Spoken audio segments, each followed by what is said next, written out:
नमस्कार, मैं हूं संदीप चौधरी। आप सभी को होली की शुभकामनाएं। हैप्पी होली। और आज आपने होली भी मनाई होगी, मैंने भी मनाई है, आप यहां देख सकते हैं। रंग छुड़ाने की बहुत कोशिश की, पर आज रंगों में ऐसा खेले, दोस्तों यारों के बीच, रिश्तेदारों के बीच, परिवार के साथ गले मिले, गाने गाए, खाना खाया, साथ बैठे। घर में बहुत से लोग आए, आप बहुत से लोगों के घर गए, मैं भी गया। और आज शाम को एक बहुत ही अहम मुद्दे पर मैं चर्चा करने के लिए स्टूडियो लौटा हूं। 2 साल हो गए हमें कोरोना को भुगतते भुगतते, और इसी के चलते जो ये होली हमने मनाई भी, उसमें जो उत्साह था, जो ऊर्जा थी, वो मन की जो एक बेबसी थी, एक जो जंजीरों में हम जकड़े हुए थे 2 साल से, उनको तोड़ने का भी दिल किया।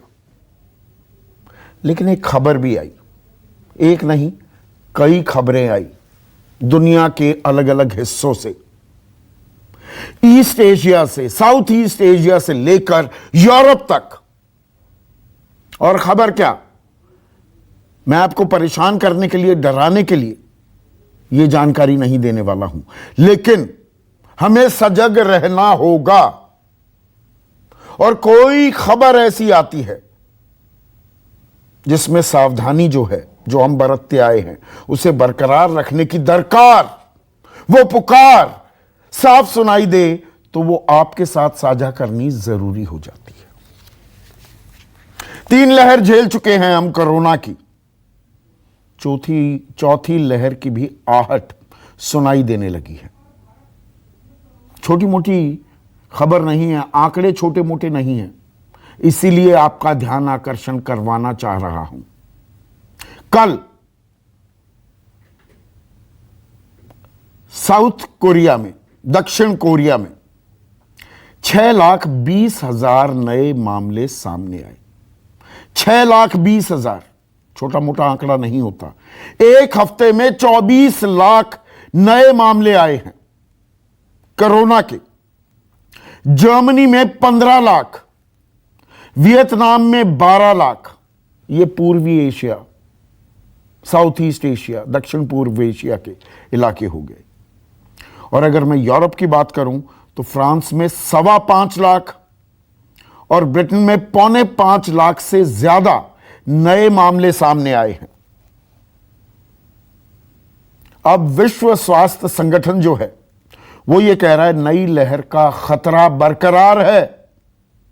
ओमिक्रॉन को तो हमने झेल लिया, और आप कहेंगे, और सही कहेंगे, कि अरे आप संदीप चौधरी जनवरी में भी डरा रहे थे, दिसंबर से डराना शुरू किया, जनवरी में भी डराते रहे कि ओमिक्रॉन आ गया, ओमिक्रॉन आ गया, सरकार की तैयारियां क्या हैं, हम सावधानी में ढील ना बरत दें। हुआ क्या? कुछ नहीं, खांसी जुकाम हुआ, चला गया, पता भी नहीं लगा।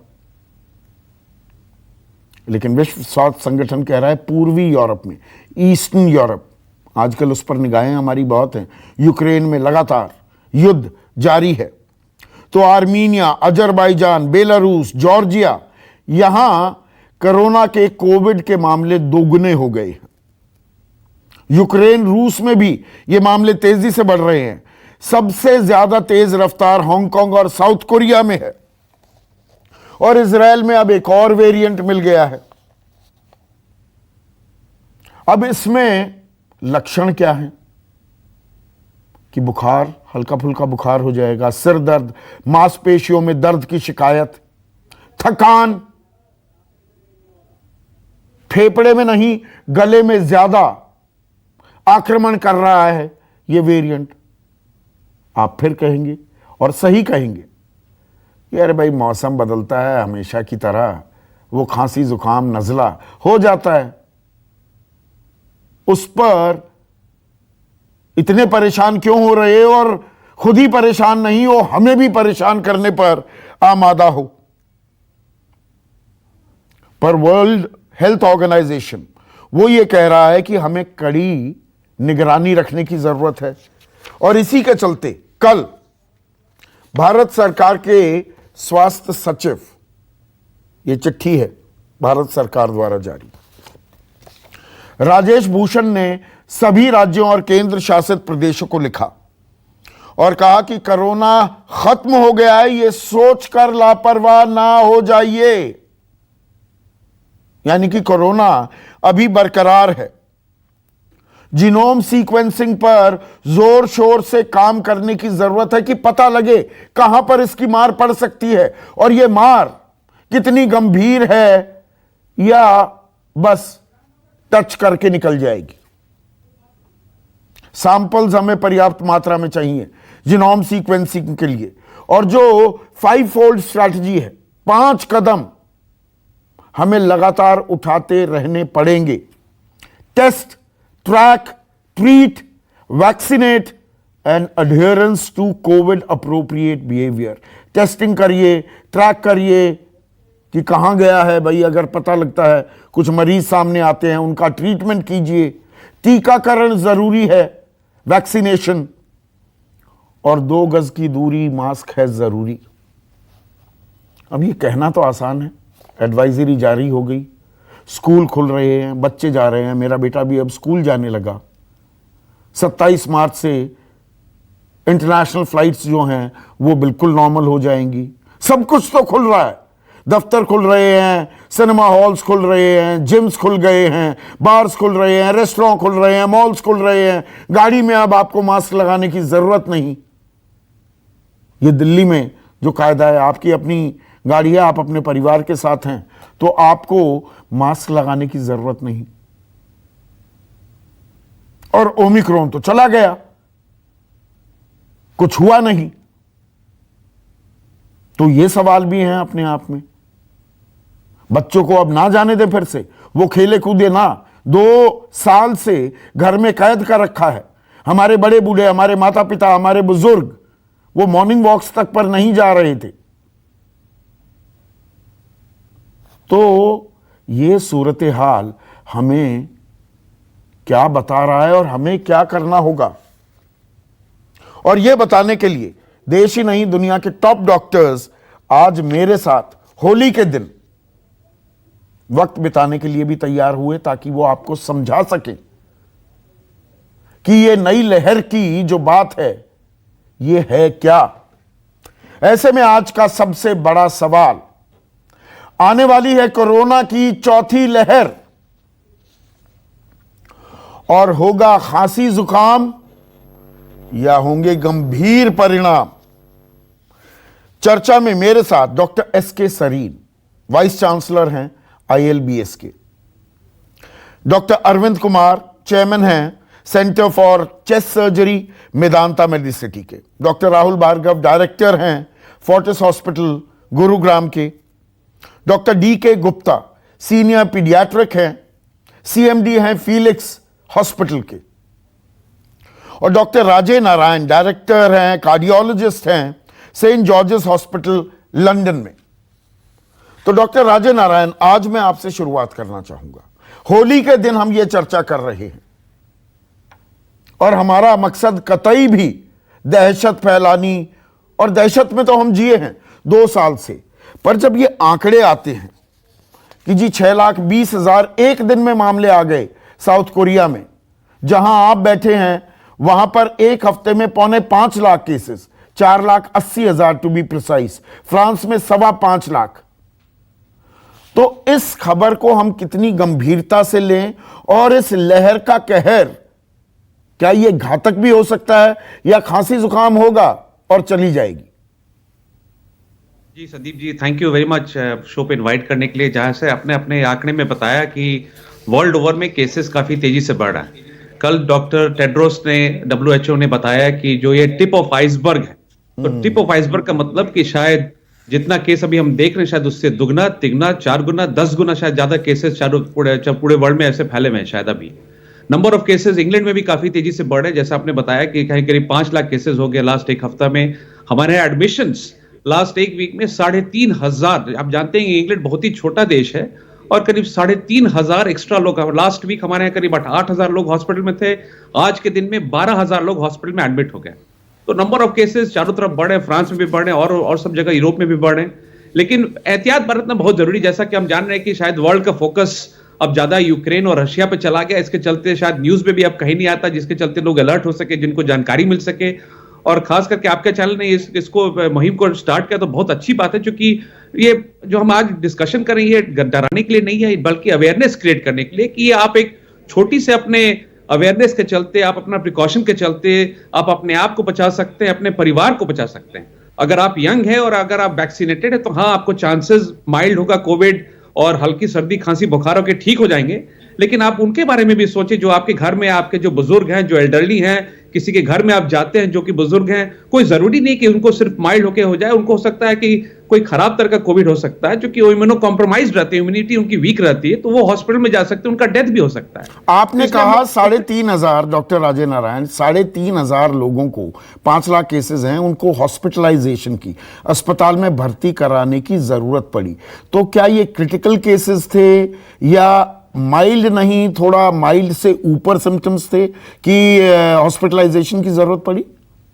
जी, तो इसमें जो लोग हमें जो इंग्लैंड में जो सिस्टम है एडमिट होने का हॉस्पिटल में, तो हम लोग तभी एडमिट करते हैं जबकि उनका सैचुरेशन 93% से नीचे आ जाता है।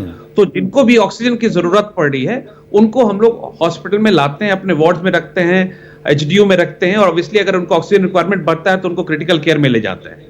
लेकिन जहां तक इंग्लैंड में सवाल है, अब जो मैं अभी आंकड़ा दे रहा हूं करीब 12,000 लोगों का, वो सब को ऑक्सीजन की जरूरत पड़ी है। 12,000? मैंने गलत सुना फिर शायद। 12,000 बड़ा आंकड़ा हो जाता है कि हॉस्पिटलाइजेशन की जरूरत पड़ी।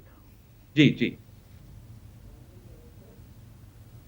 तो इसलिए जरूरी है कि आई थिंक जो आप अवेयरनेस क्रिएट करें बहुत इंपॉर्टेंट है, और क्योंकि हम लोग जब तक इस अवेयरनेस को बढ़ाएंगे नहीं, लोगों को प्रिकॉशन लिखना नहीं और वापस समझाएं, लोगों को याद दिलाएं कि जैसा हम लोग कोविड टाइम्स में रह रहे थे, हाँ अपना नॉर्मल जिंदगी शुरू करना बहुत ही जरूरी है, लेकिन ये भी जरूरी है कि हमारा प्रिकॉशन ले। बहुत बड़ी बात नहीं है अपना हैंड वॉश करना, डिस्टेंस मेंटेन करना, मास्क पहनना पब्लिक प्लेसेस पे, ये सब बहुत छोटी चीज। नहीं डॉक्टर राजे नारायण, डिस्टेंस मैं आज आपसे ये सीख ले रहा हूं, मैं इन सीख को पूरी तरह से, इनकी धज्जियां उड़ाई हैं आज मैंने पूरे दिन।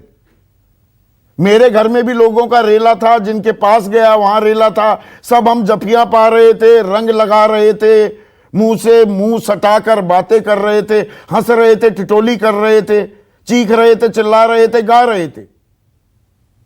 जी, लेकिन अभी तो आप खुशकिस्मत हैं कि इंडिया में अभी केसेस नहीं बढ़े हैं, नंबर ऑफ केसेस आपके यहाँ कम है। हाँ, लेकिन भारत में अभी ये चौथी लहर नहीं आई, ये मई जून की बात कर रहे हैं। करेक्ट। तो हमेशा भारत इंग्लैंड से और यूरोप से 2 से 3 महीना करीब आगे पीछे रहता है डिस्टेंस। तो अगर हमारे यहाँ अगर लहर तेजी से भी बढ़े तो अगर आपके यहाँ उम्मीद है कि अगले 2-3 महीना में फिर से एक नया वेव आ सकता है।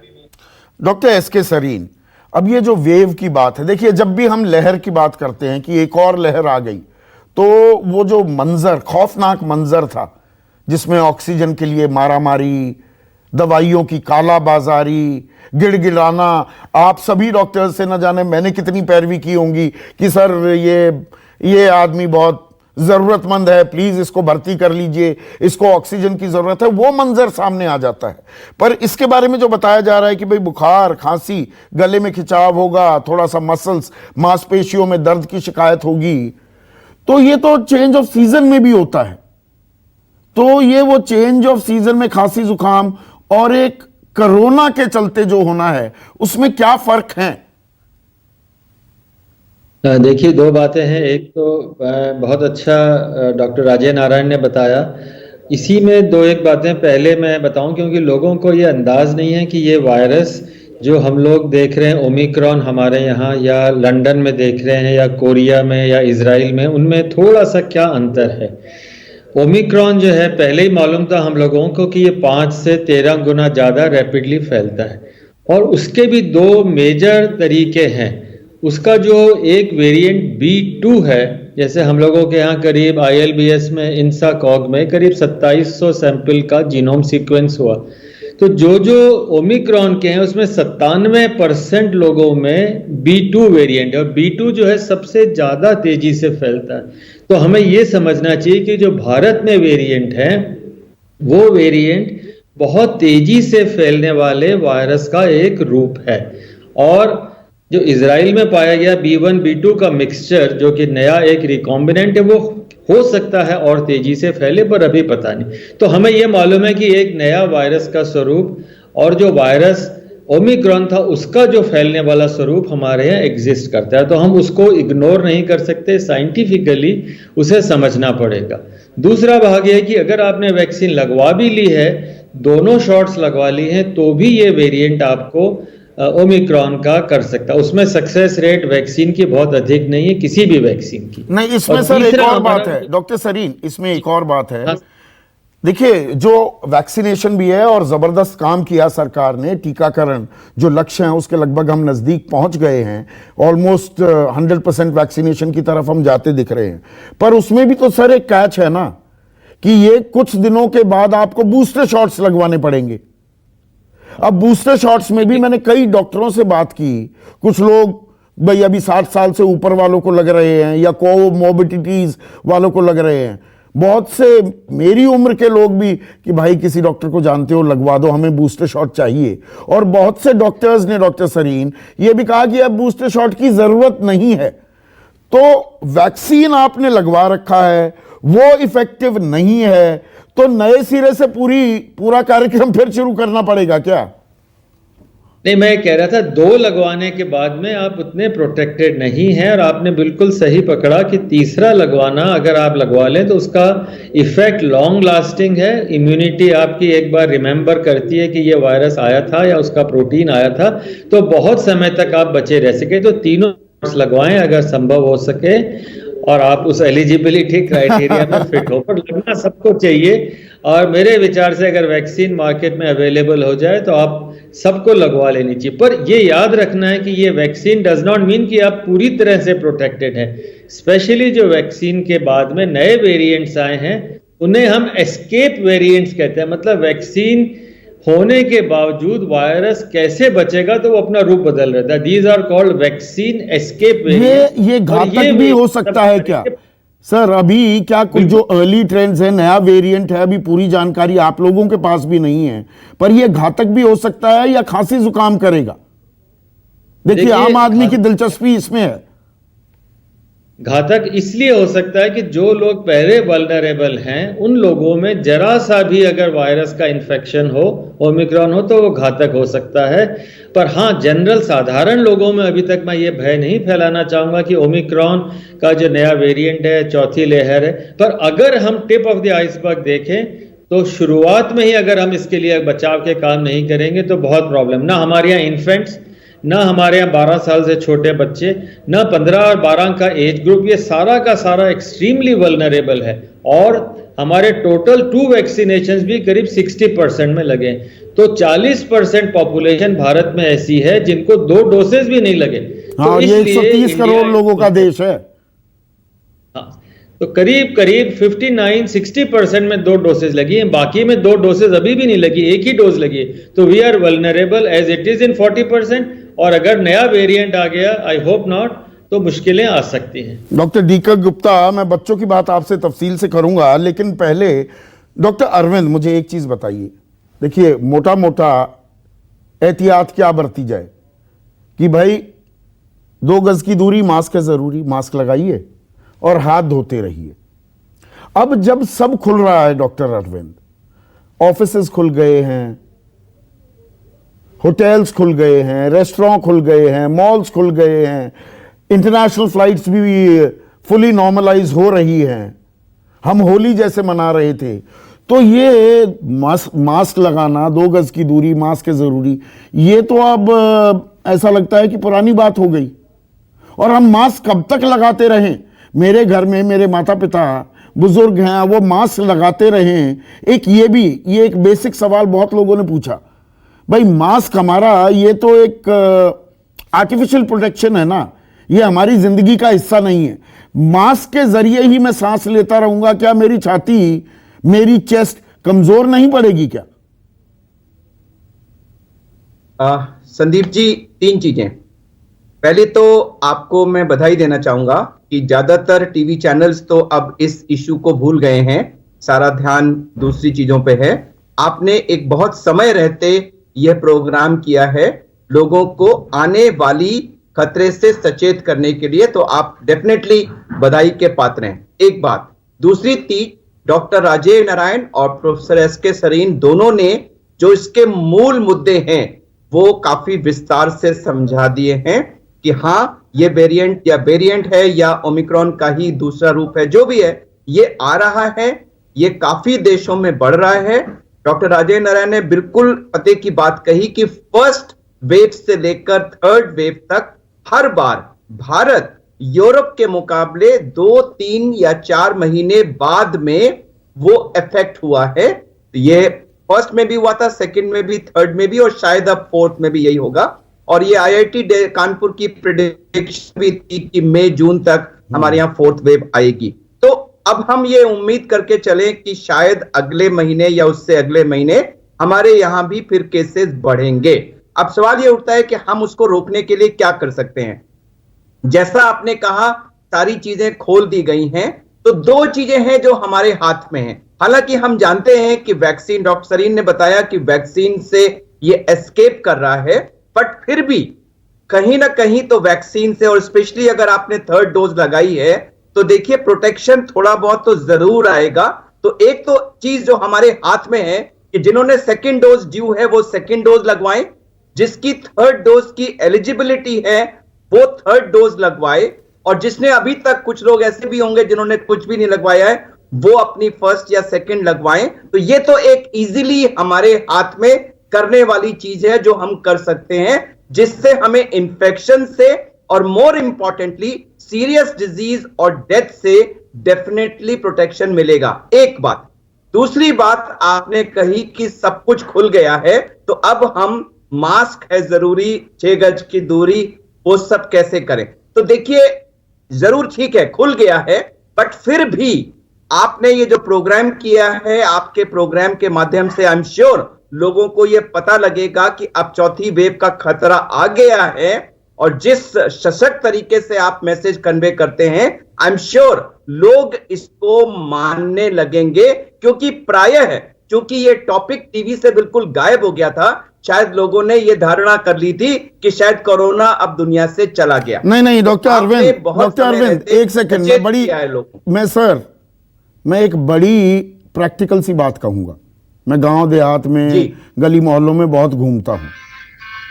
ये देखिए, 2 गज की दूरी या 6 गज की दूरी, मास्क है जरूरी। अभी आप लोगों को बताएंगे ना, मैं रिएक्शन बता रहा हूं, और बहुत सारे दर्शक जो इस कार्यक्रम को देख रहे हैं वो अपना सर हिलाएंगे कि मैं ठीक कह रहा हूं। वो कहेंगे अरे ये खामखा बात का बतंगड़ बनाते हैं, ये $1 बिलियन फार्मा इंडस्ट्री का खेल है, हमारे को डराते रहते हैं, हमारे पैसे खर्च करवाते रहते हैं। ओमिक्रॉन बता रहे थे आएगा, कुछ नहीं आया। 5 राज्यों में चुनाव हुए, दुनिया भर की भीड़ भी आई, कुछ नहीं हुआ।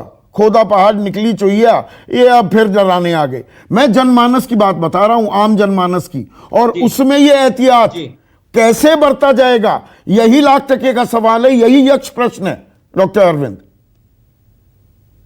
संदीप जी, आपने बिल्कुल पते की बात कही, बट इसका आंसर ये है कि हमें लोगों को बार बार बताते रहना है। देखिए, उसके अलावा और कोई चारा हमारे पास नहीं है। We'll have to hammer it in their heads. We'll have to hammer it in their heads. We have to hammer it 100 times in the head, even at the cost of repetition. उनको बताते रहना पड़ेगा कि भाइयों please, आपने इतना 2 साल इसको सहा है, शायद, मैं दोबारा कहूंगा, शायद हाथी निकल गया है, ये उसकी पूंछ है, शायद ये आखिरी वेरिएंट, शायद, मैं बार बार कह रहा हूं। तो इसलिए प्लीज, जहां तुमने 2 साल सब्र किया है, कुछ महीनों और इसको प्रैक्टिस कर लो और वैक्सीन को लगवा लो। मैं बार बार वैक्सीन पे जोर दूंगा कि वो तो एक मेजर है जिसको हमें इस्तेमाल करना चाहिए। साथ में मास्क और दूरी जहां तक संभव हो उसको प्रैक्टिस करें। सर, एक सवाल जो मास्क का था, डॉक्टर अरविंद, हमारा बेस्ट ऑप्शन है। डॉक्टर अरविंद, मास्क का जो है, मेरे घर में मेरे माता पिता भी मास्क लगाते हैं, और वो कहते भी हैं जी, और मैं भी महसूस करता हूं, एक क्लॉस्ट्रोफोबिक से एक घुटन सी महसूस होती है। आप लंबे समय तक लगाते रहें, तो ये मास्क पहन कर 2 साल गुजार दिए, अब ये मास्क क्या हमारे जिंदगी का अभिन्न हिस्सा बन गया? संदीप जी, मैं उसका जवाब और मैं लोगों को ये चेस्ट की दूंगा अपनी कि नहीं, मजबूती अभी- कैसे कायम रखूं, आपने कुछ एक्सरसाइज भी बताई थी। नहीं, एक्सरसाइजेस संदीप जी इसको कोरोना को होने से रोकने के लिए नहीं है, वो तो हो जाने की सूरत में लंग कैपेसिटी को बढ़ाने के लिए है। बट मैं ये लोगों से कहूंगा कि जहां आपने 2 साल इतनी पेशेंस के साथ इसको कंप्लायंस किया है, तो कृपया कुछ महीने और इसको मानिए और इसको मानवता को इससे उबरने में मदद करिए। बार बार अगर हम सभी डॉक्टर्स, सभी टीवी चैनल्स इसकी विनती, रिक्वेस्ट करते रहेंगे, मुझे लगता है कहीं ना कहीं इसकी कंप्लायंस अवश्य होगी। संदीप जी।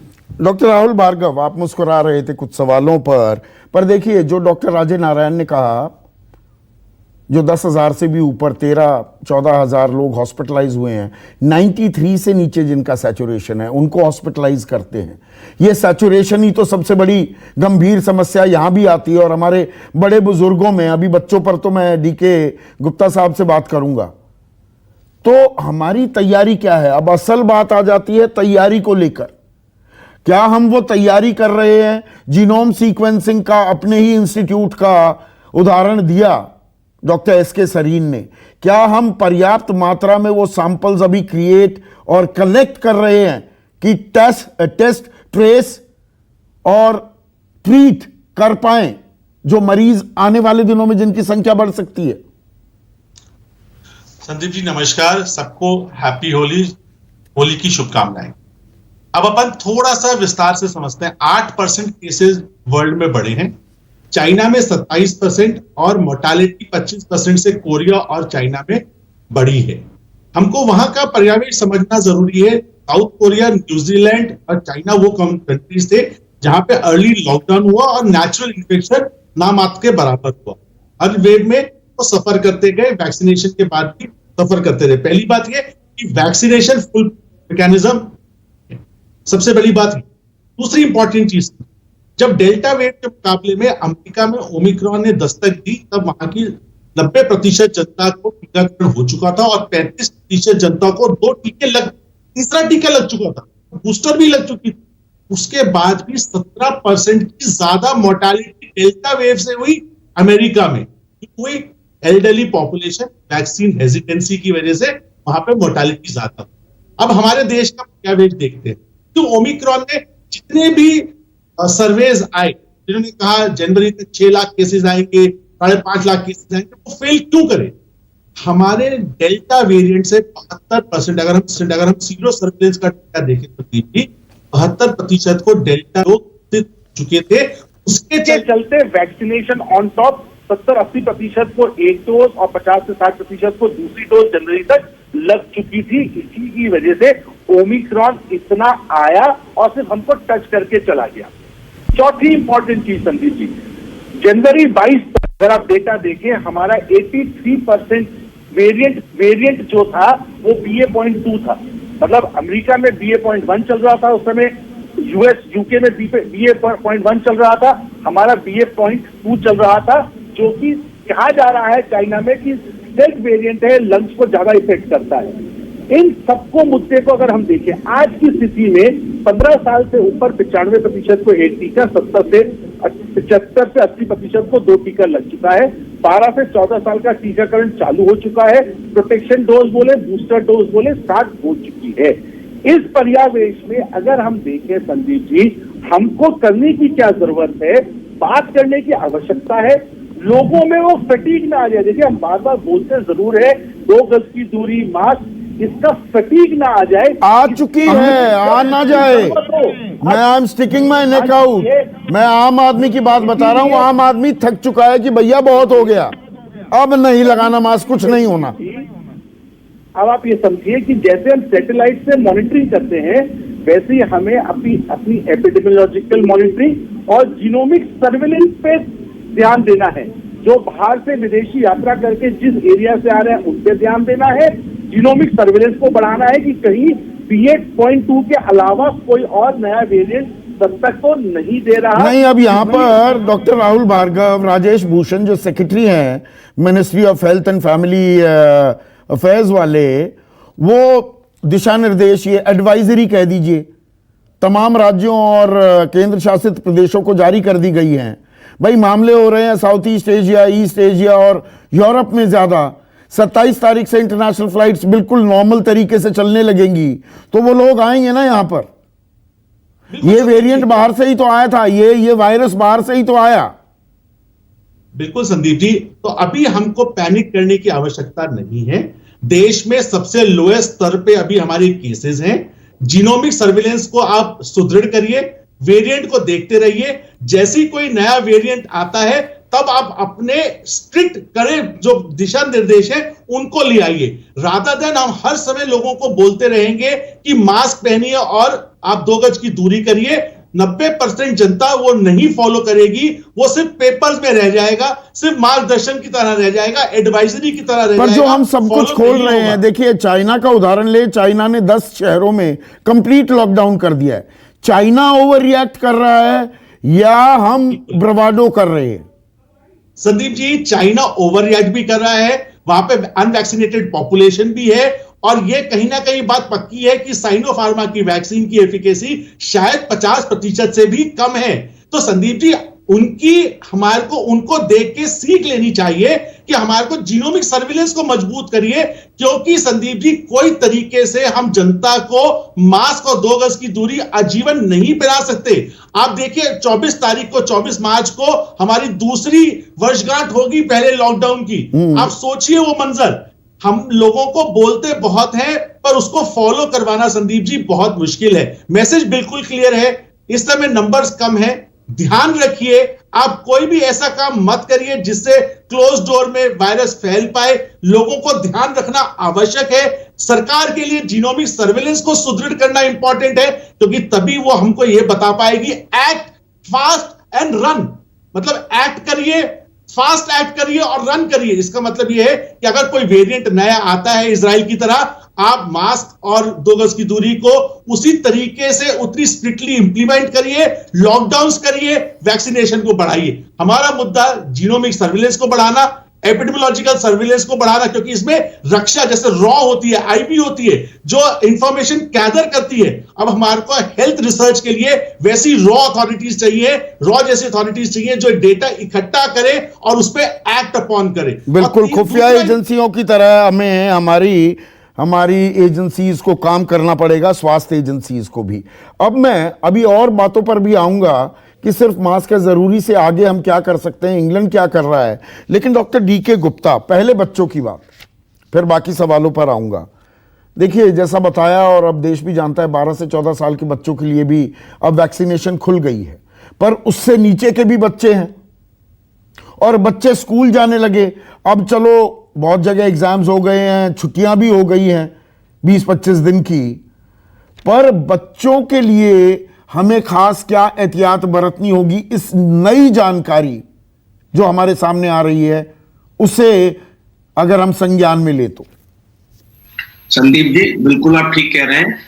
हमें एहतियात ये बरतनी चाहिए कि हमें पता लग गया कि एक नया वेरिएंट आ चुका है, वो कहीं ना कहीं केसेस बढ़ रहे हैं। 8% केसेस पिछले 2 हफ्ते में बढ़ चुके हैं। लगभग 110 करोड़ नए इन्फेक्शन आइसोलेट किए गए डिफरेंट कंट्रीज में, जैसे आपने बताया यूरोप में या साउथ ईस्ट एशिया में। इसके अतिरिक्त पिछले 5 हफ्ते से लगातार केसेस कम हो रहे थे, सडनली बढ़ने लगे। तो ये बच्चों हो, बड़े हो, बुजुर्ग हो, महिलाएं हो, इसमें एक खास बात है कोविड में, वायरस में, कि ये सबको बराबर रूप से इन्फेक्ट करता है। बीमारी सब में अलग अलग हो सकती है, सबकी इम्यूनिटी अलग हो सकती है, सब में कॉम्प्लिकेशन अलग हो सकते हैं, डेथ रेट सब में अलग हो सकता है, बट इन्फेक्शन सब में हो सकता है और बीमारी की शुरुआत सब में कर सकता है। तो बच्चे जो हमारे भारतवर्ष की बात करें, हमारे बच्चे अभी भी भारतवर्ष के जो एटलीस्ट 14 साल से कम है, 12 साल वाले तो कल 2 दिन पहले शुरू हुआ है, तो 14 साल से जो कम बच्चे हैं, 3 साल से ऊपर बच्चे हैं, वो कहीं ना कहीं जिन पे ट्रायल भी हो चुके हैं, वैक्सीन अप्रूव भी हो चुकी है, वो अभी भी अनइम्यूनाइज्ड है, वो अनप्रोटेक्टेड है, वो हाई रिस्क पे है, वो वल्नरेबल है।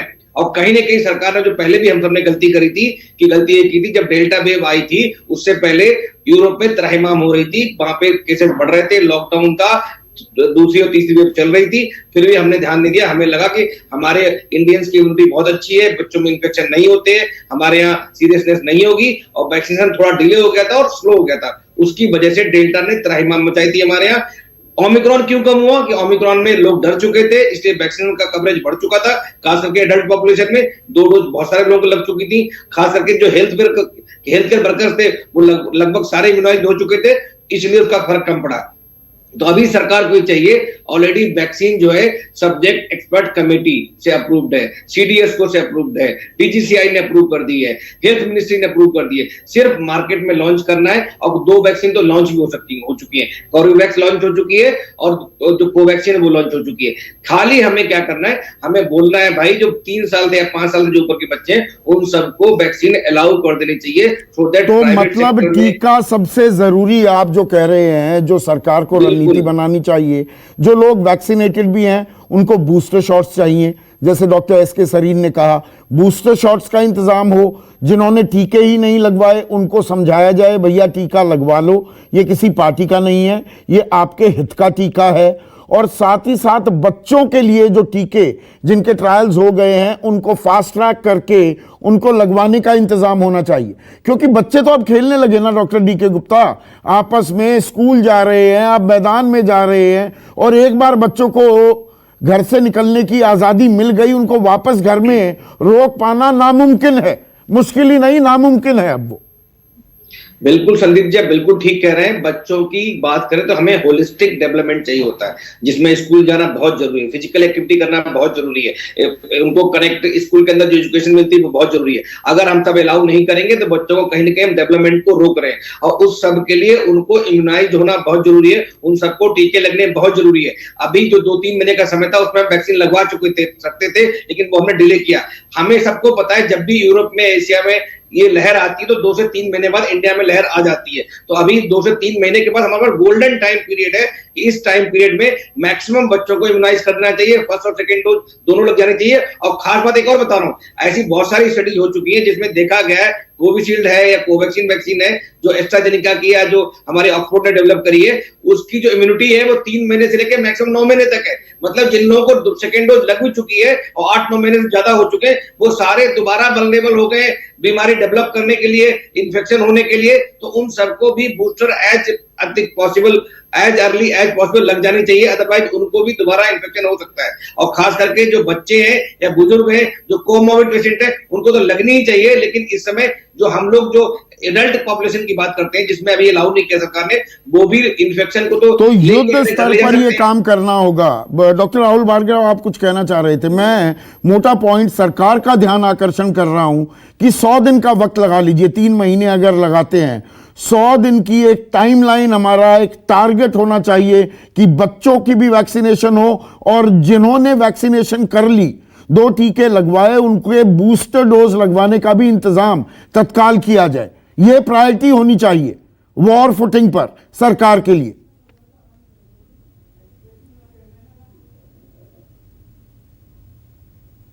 मानते हैं जैसे कोविड फटीग आ चुका है। डॉक्टर राहुल भार्गव से पूछ रहा था मैं, doctor D K. Gupta. Doctor Rahul Bhargava, बिल्कुल संदीप जी, इंपॉर्टेंट चीज ये है, इस पे नहीं सिर्फ टीकाकरण, इसके साथ में रिसर्च होना भी बहुत जरूरी है। देखिए, आपका आज के बाद के 2023 का 2024 का क्या प्लान है?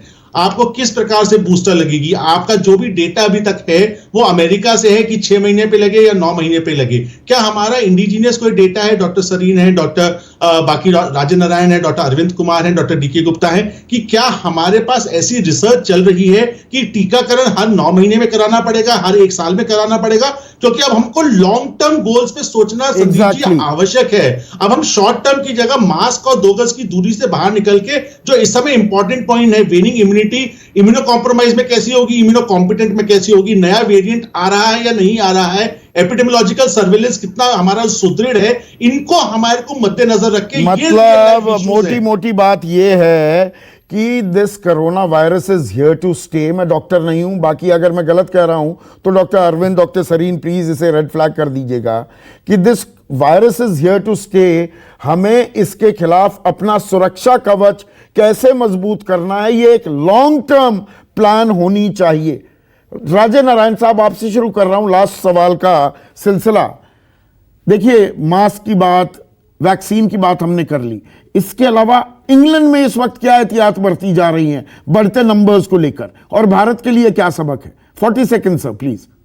जी, जैसे हमारे expert doctor Sarin, doctor Kumar और हमारे डॉक्टर भार्गव भी बता रहे थे कि हमने यहाँ पर यूके हेल्थ सेफ्टी एजेंसी कायम कर दिया है। लास्ट 6 महीने में सरकार ने यूके हेल्थ प्रोटेक्शन एजेंसी कायम किया है, जो कि डिपार्टमेंट ऑफ हेल्थ के अंडर में काम करता है। और जैसे कि आईबी, सीबीआई और एनफोर्समेंट डायरेक्टरेट काम करते हैं, उसी तरह से वो एजेंसी यहाँ पर काम कर रही है। उनका काम यही है कि सर्वेलेंस बढ़ाना, उनका काम यही है कि नए वेरिएंट को जल्दी पकड़ना, उनका काम यही है कि जो हमारे वैक्सीन के एक्सपर्ट्स हैं उनको गाइड करना कि नए वेरिएंट के हिसाब से वैक्सीन को, नए जो वैक्सीन आ रहे हैं उसको कैसे हम अच्छे तरह से बना सके ताकि नए वेरिएंट को टारगेट कर सके। तो हमारे हिसाब से वायरस से हम लोग को 1 कदम 2 कदम आगे चलना पड़ेगा, नहीं तो हम हमेशा पीछे रह जाएंगे। नहीं तो पीछे रह जाएंगे। डॉक्टर एसके सरीन, 3-4 चीजें। एक तो डॉक्टर भार्गव ने पूछा कि इंडिया से डेटा है जिनको 2 शॉट्स लग चुके हैं, उनके अंदर री इन्फेक्शन डेल्टा से लगभग 30% लोगों में आफ्टर 2 हुआ, और जिनको डेल्टा और वैक्सीन हो चुका है, जैसे 2 डोज ली है और उनको डेल्टा हो गया है, उनमें प्रोटेक्शन है, but you don't require an infection to get protected. Therefore it is clear कि 3 डोजेज आपको लगानी जरूरी है। दूसरा, बच्चों का डेटा यहां से नहीं है, पर करीब अमेरिका में जनवरी तक 11 मिलियन बच्चों को हुआ कोविड का संक्रमण, और उसमें 0 to 4 ईयर के बच्चों में बहुत ज्यादा एडमिशन है। 44% एडमिशन 0 to 4 ईयर्स थे। हमारे यहाँ 0 to 4 ईयर्स के बारे में कोई जानकारी नहीं है, कोई वैक्सीन पे नहीं हुआ। भारत में 3 वैक्सीन हैं अभी, बट बच्चों के अंदर सारे 12 से ऊपर है। तो मेरी स्ट्रॉन्ग रिकमेंडेशन है कि हमें अगर पॉसिबल है तो बच्चों को 2 साल से लेकर सारे ऊपर के बच्चों को जब वो बाहर निकलते हैं वैक्सीन लगना चाहिए। थर्ड, अगर हम इस बात को, जैसे संदीप जी ने शुरुआत की है, इसको बार बार नहीं कहेंगे तो लोग इसको माइल्डली लेंगे। 2022 का पैन क्लियर है, हमें मास्क लगाना है। 2023 और 24 के लिए हमारा अपना डेटा होना जरूरी है। और हाँ, इंसाकॉग अभी 1 to 5% सैंपल लेता है, मतलब 100 में इन्फेक्शन है तो उसमें से 1 या 5 आदमी का सिर्फ वायरस करने की तैयारी। पर भारत के अंदर कैपेसिटी अब बहुत हो गई है। मेरा विचार है कि कम से कम अभी नेक्स्ट 3 महीने तक 5 से 10% सैंपल सीक्वेंसिंग होनी चाहिए। हम तब जागे जब वेरिएंट मिल जाए, वो बहुत गलत है। पहला वेरिएंट अगर पकड़ में आ जाए, उसके बाद में वही हाल में उसी मुस्तैदी से अगर हम काम करें कि वो वही कंटेन हो जाए, नहीं तो ये पूरे भारत में फैल जाएगा। तो वही सीबीआई रॉ की तरह खुफिया एजेंसी स्वास्थ्य की काम करनी चाहिए, ये प्रयोगशालाएं का इस्तेमाल करें जो हैं हमारे पास। डॉक्टर अरविंद, डॉक्टर बिना वैक्सीन लगाए काम ना करें। All health care workers 100% must have 3 shots. Doctor Arvind,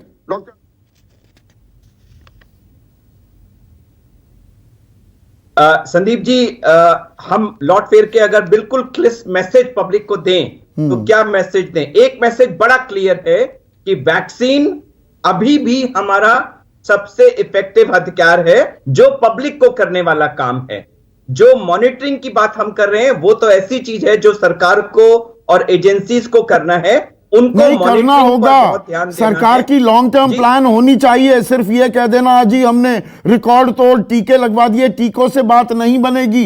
booster dose भी लगने हैं, हमारे बच्चों को भी टीके लगने हैं, और ये लंबे समय तक हमारे बीच रह सकता है।